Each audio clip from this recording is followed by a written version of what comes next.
आज होती गावात पूजा. मम्मी लवकर सकाळी उठलो आणि मम्मी इथं जेवण बनवत होती आणि रिद्धी ब्लाऊज वर्क करत होती. मम्मीचा महाबीजचा उपवास होता, त्याचा मम्मी उपवास सोडत होती.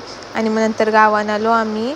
पूजेला पाय वगैरे पडला आणि मग नंतर इथं मस्त भजन वगैरे चालू होता.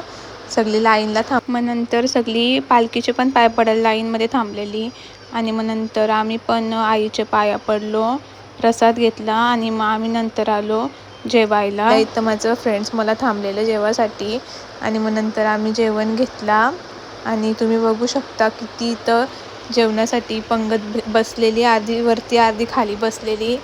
मम्मीनी एकदा भात घेऊन संपला, वापिस सेकंड टाइम भात घेतला आणि फुल ताव मारून जेवलो. कारण की माझा उपवास होता, म्हणून मी उपवासाच्या दिवशी पूर्ण पोट भरून जेवते. मी लाजत नाही कुठे जेवायला.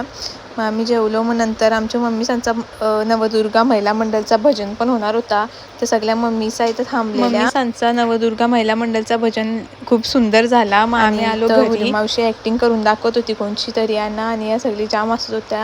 आणि तुम्हाला माझा ब्लॉग कसा वाटला असेल तर नक्कीच सांगा आणि खूप खूप प्रेम करा. Bye bye.